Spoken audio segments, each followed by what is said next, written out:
va faire le lien entre la matière à l'échelle macroscopique, ce qu'on voit nous, et puis ce qui se passe à l'échelle microscopique. Donc pour ça, on commence par raisonner avec du néon qu'on a à l'état solide, que j'ai placé à une température la plus basse que j'ai sur mon simulation, c'est-à-dire 1 Kelvin, en gros moins 272 degrés Celsius. Voilà, l'échelle officielle, l'unité officielle de la température, c'est le Kelvin. Il faut savoir que le zéro, ce qu'on appelle le zéro absolu, c'est-à-dire 0 Kelvin, ça correspond à moins 273 degrés Celsius. Et que pour transformer des degrés Celsius en Kelvin, il n'y a pas d'échelle. C'est-à-dire qu'un écart de 1 Kelvin, c'est un écart de 1 degré Celsius. Et juste un décalage de moins 273. Donc là, ici, si je prends l'état solide, on a des atomes de néon qui sont relativement serrés, bien rangés. Puis vu qu'on est quasiment au zéro absolu, très peu d'agitation thermique. Je vais augmenter la température. Donc là, je crée de l'agitation thermique. La température augmente tout simplement parce que les atomes de néon, ils se déplacent un petit peu plus vite, ils vibrent un peu plus. Et à l'état solide, plus j'augmente la température, ça veut dire que l'agitation est de plus en plus importante. Ce qui se passe à l'état liquide, c'est qu'on a encore un peu plus d'agitation et surtout que les atomes sont moins rangés. Donc d'un point de vue de masse volumique, on voit que ces particules occupent un peu plus d'espace, donc un peu plus de volume. Donc la masse volumique va être plus petite pour le liquide que pour le solide. Et puis, je peux chauffer ce liquide et on voit qu'on a de plus en plus d'agitation et qu'on a certaines particules qui passent à l'état de gaz, qui se vaporisent. Si je me place à l'état gaz, on voit cette fois-ci des particules qui occupent tout le volume disponible, donc une masse volumique qui est beaucoup plus petite, d'accord, donc une densité beaucoup plus petite.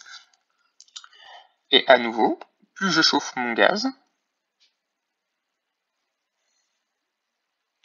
plus je crée de l'agitation thermique. On va parler de l'eau qui est un cas particulier.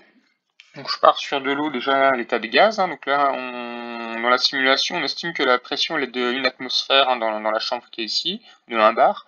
C'est-à-dire que les températures de changement d'état sont bien celles qu'on connaît pour l'eau, à savoir une température de fusion à 0 degrés Celsius et une température d'ébullition à 100 degrés Celsius. Donc là, on est à 250, on a une eau à l'état de gaz avec des molécules assez agitées. Donc l'agitation thermique, pour une molécule, il faut prendre en compte non seulement la vitesse de déplacement, mais aussi la vitesse de rotation sur elle-même. Donc énergie cinétique de déplacement et énergie cinétique de rotation.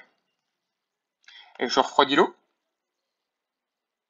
Et au fur et à mesure que je refroidis, je vois des molécules qui se déplacent de moins en moins vite et qui tournent de moins en moins vite sur elles-mêmes. Donc je diminue à nouveau l'agitation thermique.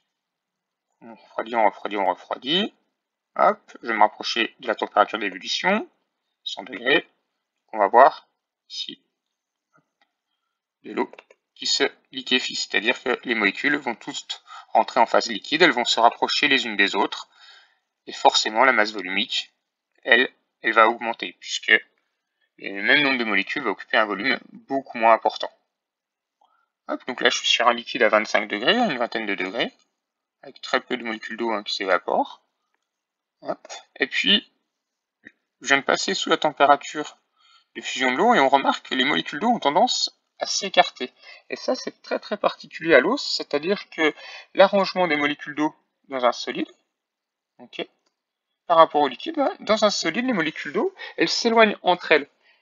C'est vraiment particulier à l'eau, et c'est ça qui fait que quand vous mettez une bouteille d'eau au congélateur, qu'elle est bien pleine et qu'elle est liquide, lorsqu'elle gèle, la bouteille peut éclater. C'est lié au fait que les molécules d'eau sont plus espacées entre elles en phase solide qu'en phase liquide. Ça veut dire que la masse volumique de l'eau, pour un solide, elle va être moins importante que pour un liquide. D'accord ? S'occupe plus de volume pour un solide. On va maintenant parler de pression. D'accord ? Donc j'ai une enceinte. Vous pouvez penser à une voiture que je vais gonfler, c'est-à-dire je vais introduire des particules à l'intérieur. Puis logiquement, on voit que plus je gonfle, plus la pression augmente. Alors qu'est-ce que la pression ? La pression, ça va correspondre microscopiquement au choc sur les différentes parois de mon récipient. D'accord ?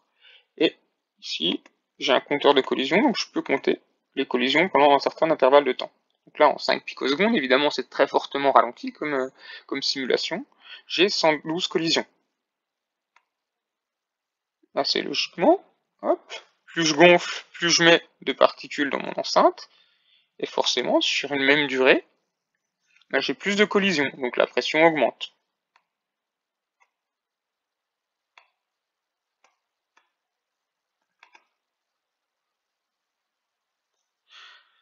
Ça, c'est l'aspect, hein, tu dis que bah, pour augmenter la pression dans un pneu, bah, il faut ajouter de l'air. Ça paraît assez logique. Parfois, on a des pneus en été quand il fait très chaud qui peuvent exploser. Pourquoi? Eh ben, je vais augmenter la température dans mon enceinte. C'est-à-dire que j'augmente l'agitation thermique des particules qui constituent le gaz qui est dans l'enceinte. Et forcément, ces particules vont s'agiter, donc vont aller de plus en plus vite. Si elles vont plus vite et que je compte le nombre de collisions, j'ai beaucoup plus de collisions. Donc la pression augmente. C'est pour ça que si la pression est trop forte, ça peut faire exploser le pneu. Si maintenant je m'intéresse à la loi de Boyle-Mariotte, elle me dit que le produit pression fois volume est constant. Pourquoi est-ce que c'est assez logique? Si je prends cette enceinte-là, que je compte mes collisions, je mesure la pression en fait, j'ai 190 collisions sur les parois. Je vais augmenter le volume de mon enceinte, et je vais faire à nouveau un compte de collisions. J'ai beaucoup moins de choc puisque j'ai plus de surface à percuter, donc forcément la pression a diminué. Si je rétrécis à nouveau mon enceinte,